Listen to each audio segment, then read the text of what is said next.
নমস্কার, welcome to মুশকিল আসান। আমি doctor Kedar Ranjan Banerjee, consultant psychiatrist, national institute of behavioural sciences.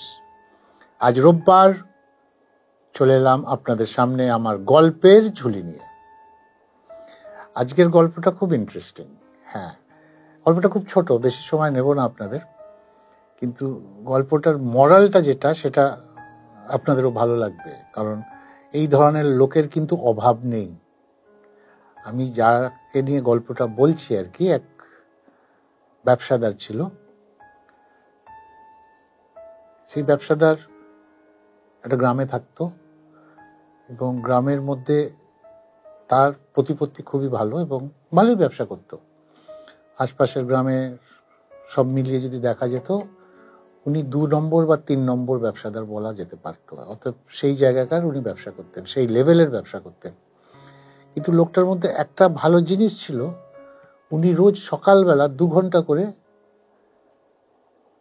পূজা অর্চনা করতেন, ভগবানকে ডাকতেন। রোজ ঝড় জল বৃষ্টি যাই হোক, উনি বাইরে গেলেও ওই 2 ঘন্টা কিন্তু উনি ভগবানকে সঁপে দিতেন এবং 2 ঘন্টা ধরে উনি পূজা অর্চনা করতেন, ভগবানকে ডাকতেন। ভগবানও খুব খুশি। একদিন ভগবান এলো, এসে বললো, হ্যাঁ রে, তুই যে আমাকে ডাকিস প্রতিদিন 2 ঘন্টা করে, কেন ডাকিস?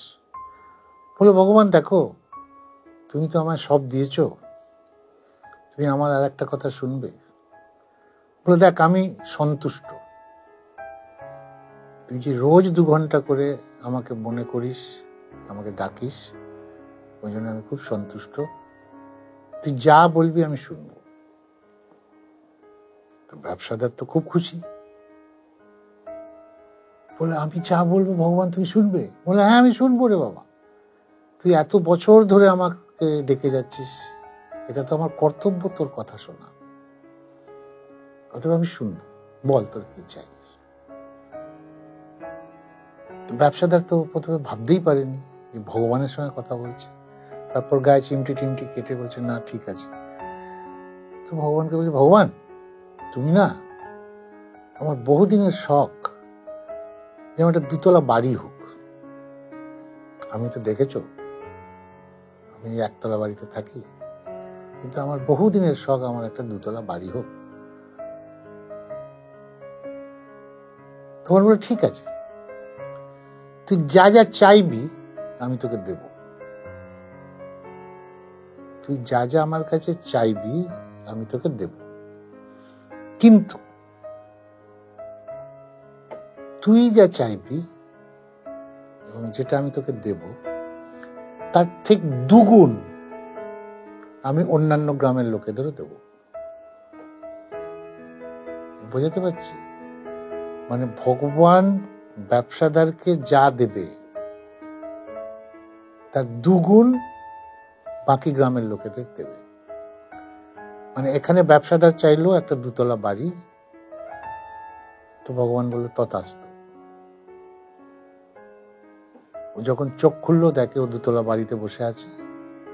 বাইরে বেরিয়ে দেখে ওখানে যত বাড়ি ছিল ওই গ্রামে সব 4 তলা হয়ে গেছে, 2 গুণ। যাক, ব্যবসাদার ভাবলো সে হয়েছে হোক, আমার তো 2 তলা বাড়ি হলো, আমি তো করতে পারিনি এতদিন, ওদের 4 তলা হয়েছে হোক। ব্যবসাদার এইভাবে ভাবতে লাগলো। তারপর আরেকদিন ভগবানকে ডাকলো, ভগবান। ভগবান বললো, বল কি চাই এবার? আমার একটা গাড়ি দাও, আমি সাইকেলে করে করে ঘুরে বেড়াই, ব্যবসা করি, তুমি একটা গাড়ি করে দাও, তাহলে আমি খুব খুশি হব। ভগবান বললো, ঠিক আছে। যেই চোখ খুললো, দেখো সামনে বারান্দাতে একটা বড় গাড়ি দাঁড়িয়ে আছে। ও দৌড়ে গেল গাড়িটা দেখতে, গাড়িতে হাত দিয়ে দেখলো, হ্যাঁ, এটা সত্যি গাড়ি। এধার ওধার দেখলো সবার বাড়িতে 2টো করে গাড়ি। তখন ব্যবসাদার ভাবলো যে শালা, আমি রোজ ভগবানকে ডাকি, রোজ প্রার্থনা করি, রোজ ভগবানের সেবা করি, ভগবান আমাকে খুশি হয়ে দিচ্ছে, আর ওরা কিছু না পেয়ে আমার চেয়ে ডবল পেয়ে যাচ্ছে। বোঝাতে পারছি? তখন ব্যবসাদের টনকটা নড়ল। ব্যবসাদের এক বন্ধু ছিল, পাশের গ্রামে থাকতো। সে তখন ছুটলো তার বন্ধুর কাছে যে এরকম হচ্ছে, কি করি বলতো। তো বন্ধু ওকে একটা বুদ্ধি দিল। ও বেশ নাচতে নাচতে বাড়ি ফেরত এলো।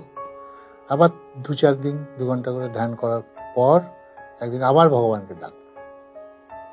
ভগবান এলো, বলে বল এবার কি চাই। ভগবান আমার এক চোখ অন্ধ করে দাও।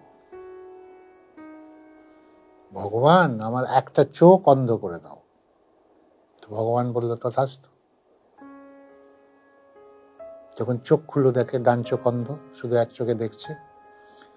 ও দৌড়ে বাইরে গেল, গিয়ে দেখে পুরো গ্রামের লোকেদের সবাই অন্ধ হয়ে গেছে 2 চোখ।